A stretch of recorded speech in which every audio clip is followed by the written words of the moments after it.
Finishing out here, talking about Chinese culture, one of the things that is often referred to in Chinese culture is something called the Middle Kingdom. So China, as we mentioned earlier, they were geographically separated from other cultures and other parts of the world. And so because of that, and just because of the fact that they believed that they had everything they needed, mentally and socially, they were cut off from the rest of the world as well. And so they believed that they were the center part of the world. Anybody outside of their culture was labeled as barbarian because they were not as well educated, did not have as great of inventions. Life was not as good as what it was in China. Why would they have told people that, or why would they have believed that? Because why? Okay, perhaps it could have been pride. I think there might be more to it. Okay, because of the fact they're isolated, they may not have known what else was out there. However, I will say that for the most part, they were right. That they did have an advanced culture and advanced civilization compared, especially when you compare it to some of the civilizations in the Indus River Valley and what little there was going on in Europe. Why else do you think that they would have convinced themselves, convinced their people that they were the most advanced culture and civilization?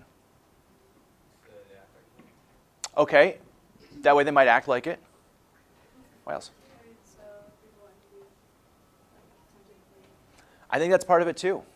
If people believe that this is the greatest place in the world, that it is even the center of the world, then why go anywhere else?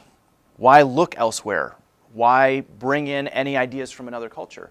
We don't need it because we have the most advanced right here. Has America done that? Do Americans believe that they are the most important civilization in the world?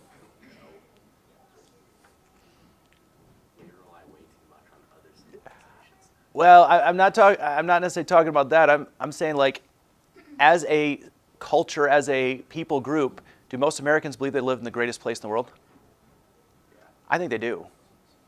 And I don't know if that's necessarily true. And I don't know if that's partially because of some of the things you mentioned, whether it's pride or whether it's arrogance, whether it's actually true, or whether it's we bought into the idea so that way we don't go looking elsewhere for other ideas.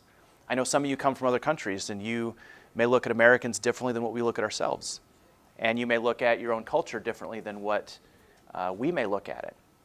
I think we all have this tendency to think that our own home nation is the best. And we have this bias. And I think China, as they created their civilization, definitely had some of that.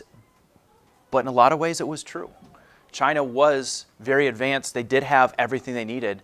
And so the people really didn't have anywhere else they needed to go or need to look. One of the things that they do emphasize is that the group is greater than the individual. So you make sacrifices for the country. You make sacrifices for the good of the nation.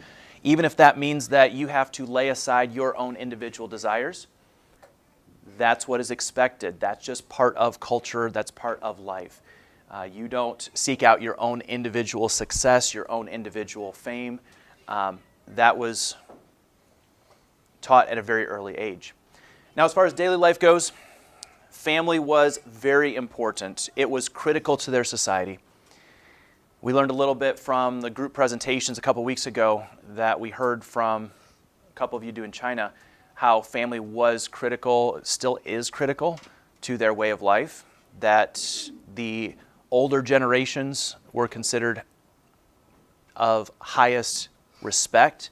And so you definitely respected your family, you respected your parents. You did not talk back to your parents, especially in the early years of their civilization. Women were often treated as inferior. Women were not, they were treated as an important part of society, but they were not as important as men.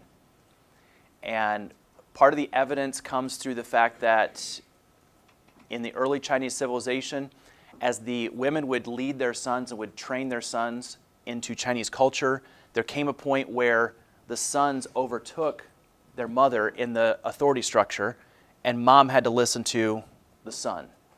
And the son took on an additional role of responsibility.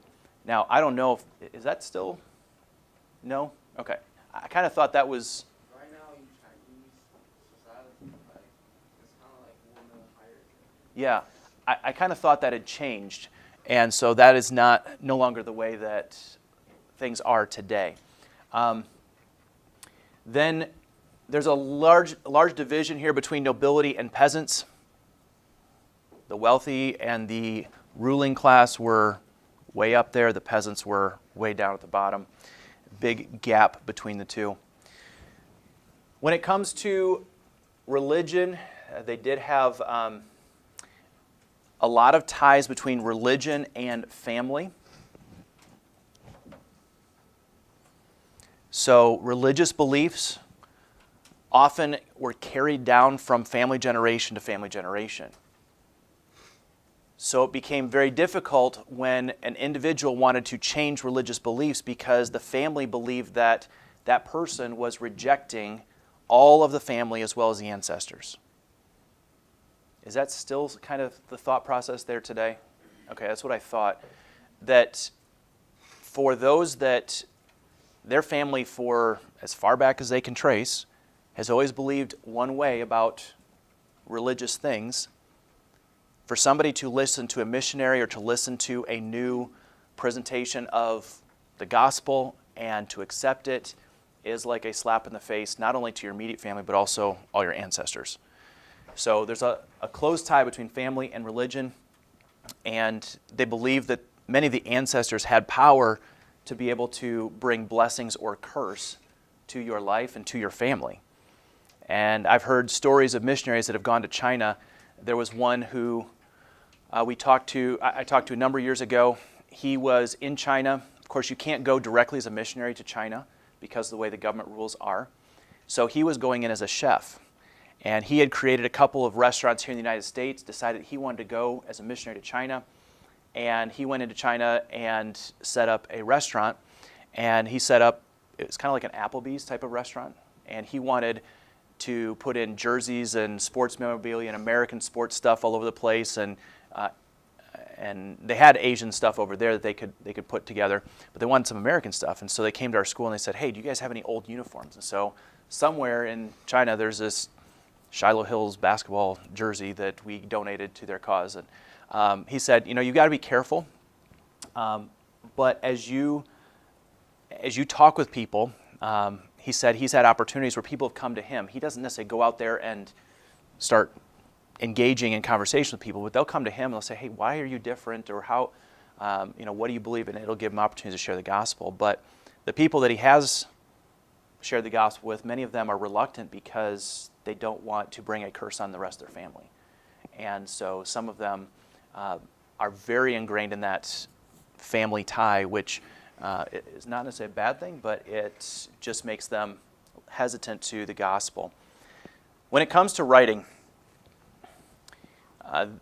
very different from what we in America would associate with our writing system. There's a character for every syllable in some of the writings. The written and spoken language is very different. And I'm sure that we could have Jameson share with us a little bit more because there's very little that I think we truly understand of how complex the Chinese language is. But one of the things that it did accomplish is it did unify the people across a very large piece of land. While they merged a lot of different city-states, a lot of different groups together into their written language, it made it so that there were many characters that had to be memorized. And every time they would add something new to it, it meant that you would have more characters to be memorized, and only the most prestigious and well-educated scholars knew all the characters. In fact, correct me if I'm wrong, but aren't there like some 10,000 characters in the Chinese language? Even more than that, yeah. So the average person doesn't even know all the characters. Is that true? Yeah. Do you have any idea how much you know? Yeah. I know the normal Okay. there's some really. Yeah. So part of that is just they kept adding from different regions and different parts of China so that there was a common written language, but yet the spoken language was pretty different. Is that true? Okay. Actually,